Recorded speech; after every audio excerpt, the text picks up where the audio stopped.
अनंतों बार तिर्यंचों की पर्याय धारण करने के बाद कहीं एकाध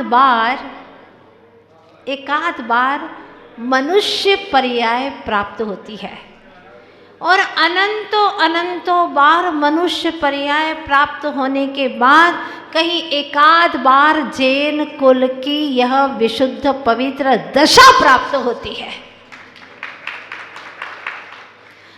आचार्य कहते कि अनंतों बार जैन कुल में जन्म लेने के बाद कहीं एकाध बार सच्चे देव शास्त्र और सद्गुरु के सभी पाने का भाव बनता है।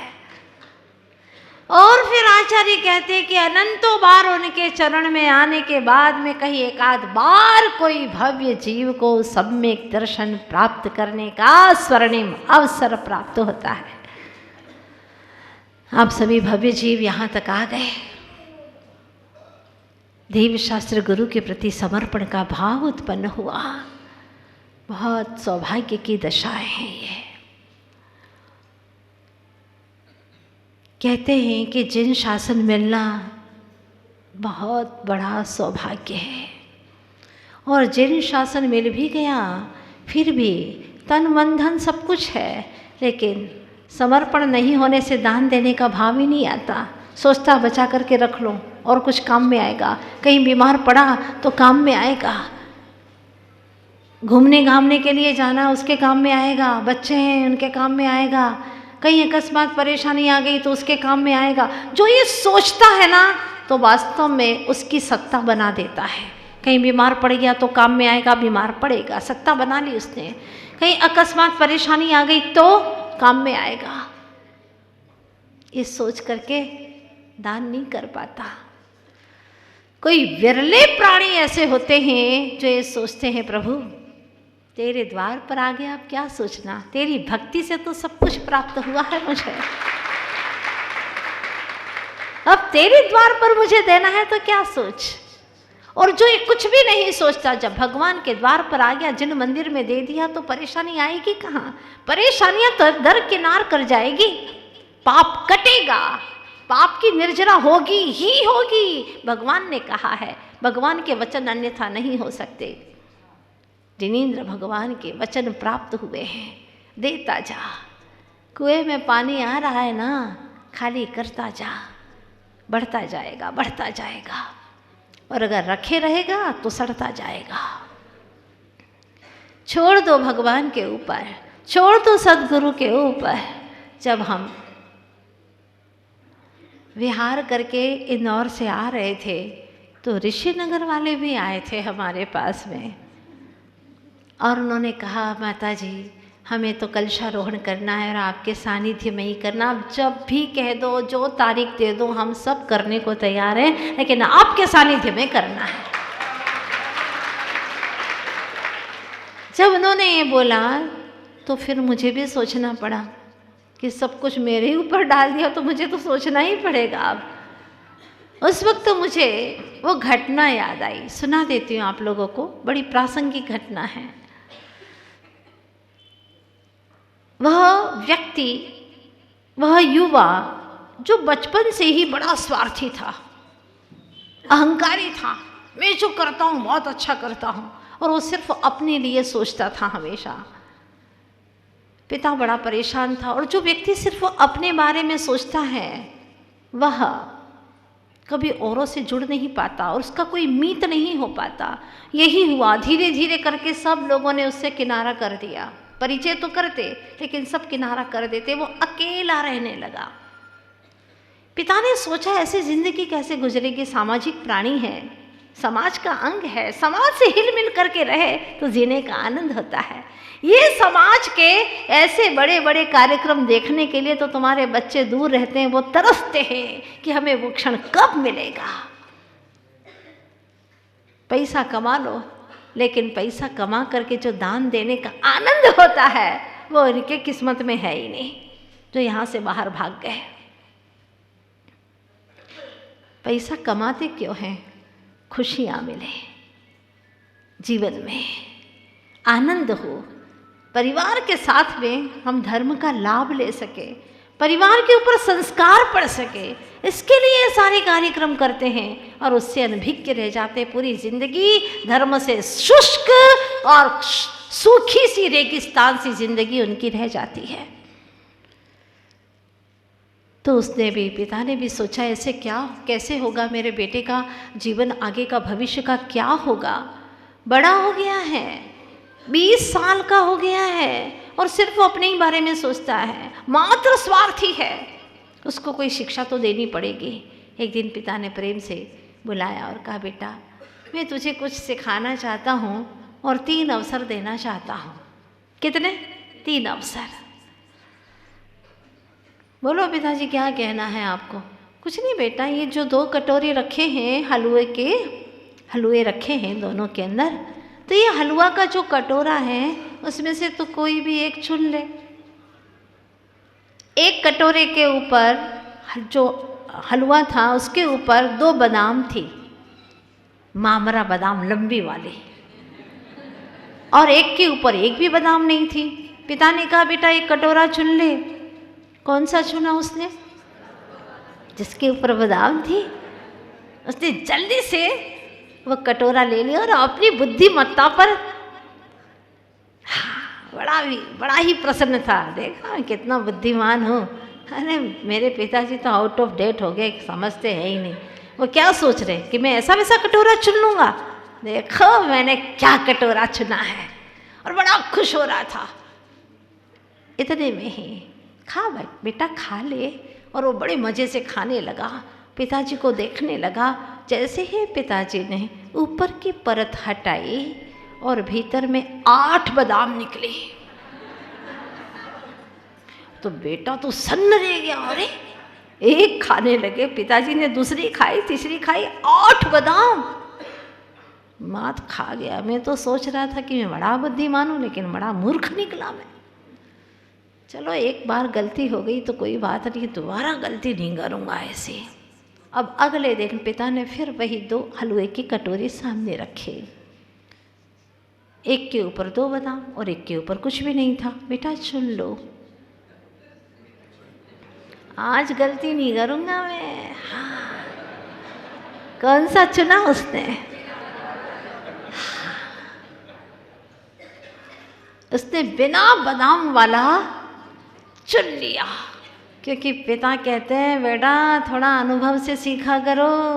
हाँ, सीख लिया मेरे पिताजी। आप तो एक बार कहते हो, लेकिन मैं बहुत अच्छे से गौर करता हूँ। मेरा सुख किस में है, मैं सब समझता हूँ। और झट से उसने बिना बादाम वाला कटोरा उठा लिया। पिताजी मुस्काए। पिताजी की मुस्कान उसे समझ नहीं आई। जब उसने खाना शुरू किया, पिता भी खा रहा है, बेटा भी खा रहा है, दोनों खा रहे हैं। और जैसे ही बेटे ने खाना शुरू किया, इस आशा से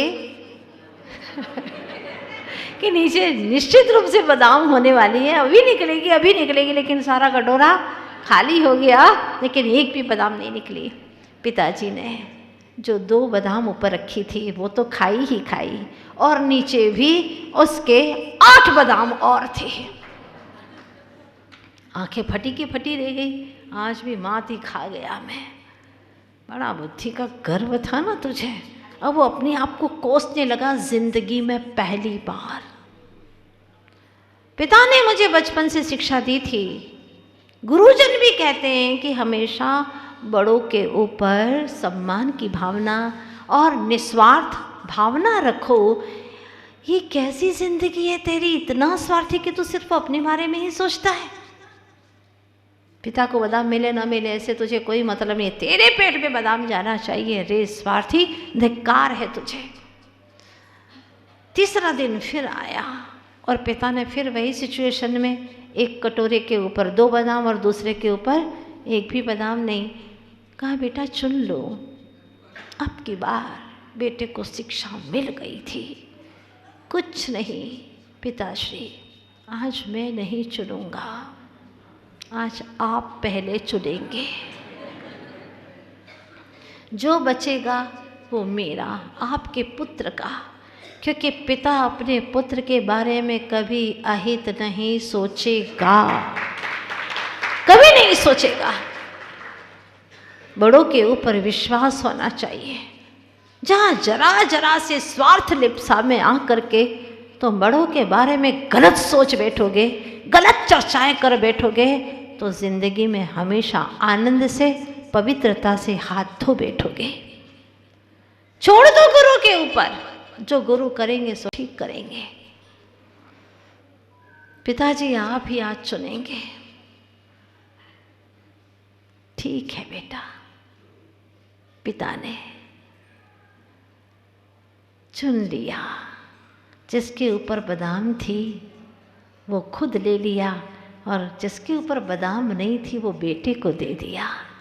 लेकिन अब की बार ऊपर सिर्फ 2 ही बादाम थी जो पिता ने चुना था, और भीतर में 10 बादाम रखी हुई थी। जैसे ही उसने अब की बार उसने कुछ नहीं सोचा नीचे क्या निकलेगा, कुछ भी विचार नहीं किया। वो पिता के प्रति प्रेम से भर करके हलवा खाने लगा, और धीरे धीरे उसमें से 1, 2, 3, 4 पूरी 10 बादाम निकली।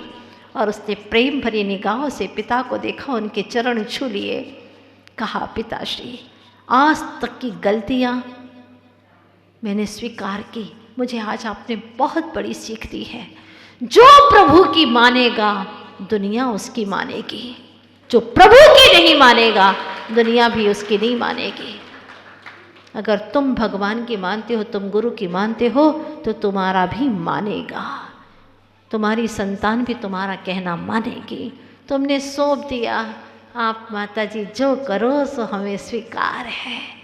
तो आखिर हमने भावना बनाई, और बहुत उल्लास के साथ में जब यहाँ तक आए, भगवान जिनेंद्र देव का दर्शन किया। इतना विशाल जिनालय जिन्होंने बनवाया है, शिखर भी उत्तंग बनाया है, तो कलशारोहण भी बहुत भावनाओं के साथ में होना चाहिए। इन्हीं शुभकामनाओं के साथ में आचार्य भगवान के पास में कल बहन जी संग से गई थी, बड़ी बहन, और आचार्य जी से कहा, आचार्य जी ने बहुत अच्छे से आशीर्वाद दिया है यहाँ के लिए। आप लोगों ने बताया था कि जब जिन मंदिर बनने वाला था तब भी आचार्य जी से आशीर्वाद लिया था, बताया था ना आप लोग, अमरकंटक से। और आज आपने अजर अमर होने वाला कार्य करके दिखा दिया है।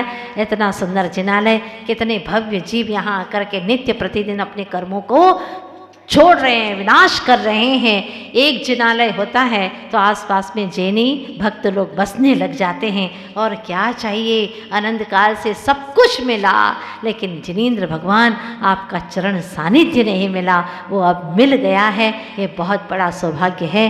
प्रभु मिल गए तो हमें दुनिया की कोई दरकार नहीं है, और प्रभु नहीं तो दुनिया को इकट्ठी करके क्या करोगे। इसीलिए प्रभु बस आपका सानिध्य हमेशा बना रहे, आपकी भक्ति बनी रहे, इन्हीं सद्भावनाओं के साथ में बोलिए 2400 तीर्थंकर भगवान की, आचार्य गुरुवर्ष विद्यासागर जी महाराज की, कलशारोहण महामहोत्सव की।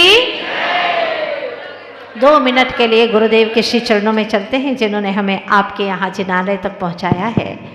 दुनिया का सहारा क्या लेना, गुरु तेरा सहारा काफी। दुनिया का सहारा क्या लेना, प्रभु तेरा सहारा काफी है। कुछ करने की क्या जरूरत है, चरणों में गुजारा काफी है। कुछ करने की जरूरत है, चरणों में गुजारा काफी है।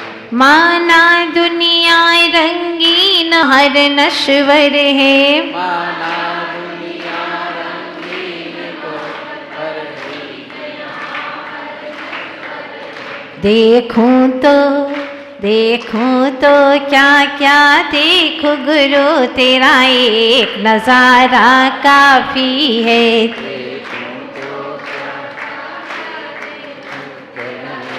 नजारा काफी है। दुनिया का सहारा गुरु तेरा सहारा, यह भव सागर अति गहरा है, हर ओर कर्म का पहरा है। यह भवसागर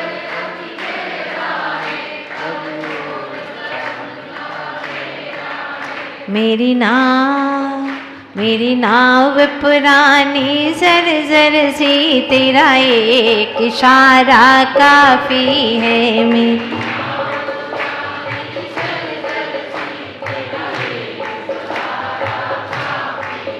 दुनिया का सहारा क्या लेना, गुरु तेरा सहारा काफी है।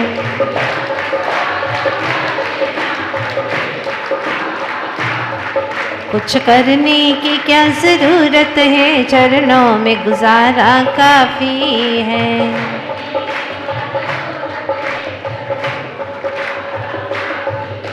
चौबीसों तीर्थंकर भगवान की, आचार्य गुरुवर्ष विद्यासागर जी महाराज की।